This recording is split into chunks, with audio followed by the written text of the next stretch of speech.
So this is my new FPV model. It's a Spectrum by Video Aerial Systems. Its main characteristic is that it is supposed to be tough as old boots.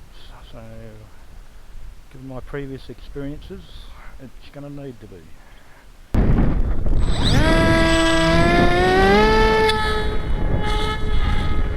So I'm doing these tests line of sight. I haven't got any goggles on at all.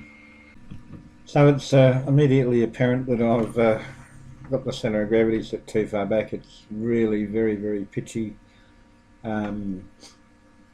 Impossible to keep flying straight, so I've got it up pretty high, trying to put some trims into it, but yes, it's all over the shop. So I'll try and get it level, and then I switch it into stabiliser mode. So this is it with the stabiliser on.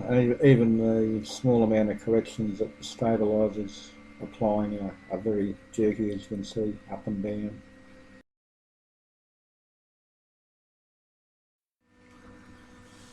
So I decided it's pretty pointless to continue, and I'll just bring it down as soon as I can. I end up leaving the stabiliser on for the landing because it's just so twitchy. I just didn't really trust it.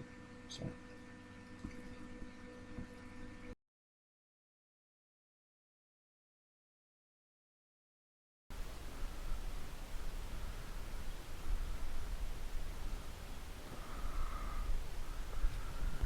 Well, that was exhilarating.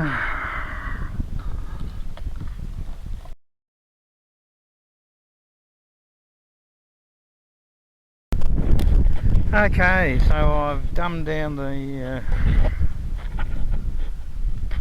elevator a lot. I've got 80% expo on it, and I've cut it down to 60% of travel. And I've added $2 worth of 50-cent pieces to the nose to get the centre of gravity a bit further forward. And we'll have another go. It's getting a bit windy, but no guts, no glory, as they say.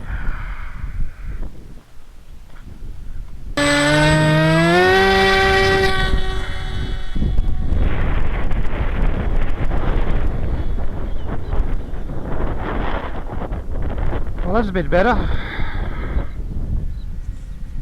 So adding the nose weight made a big difference to the performance. It was a lot more stable in the air.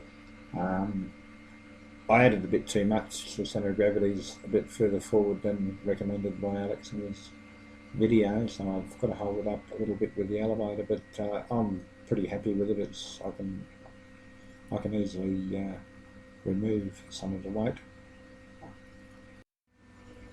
One of the other things I'll need to do is add some stripes to the bottom of the plane, because as it is at the moment it looks the same upside down as it does right side up.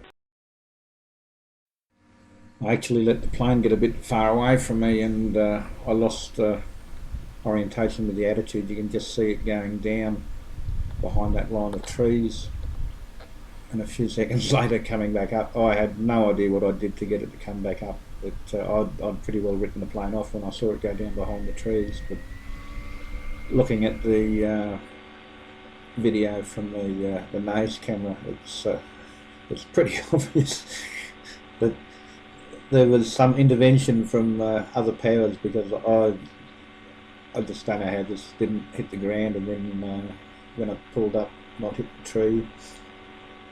So I'll consider this a lucky plane, I think, from this point on. Anyway, that was enough for me to decide I'd pushed my luck enough, so landed it and called it a day.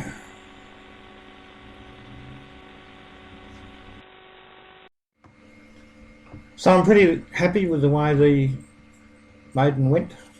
The power system was more than adequate. In fact, I may cut that back a little or try a smaller prop to see if I can increase flight times.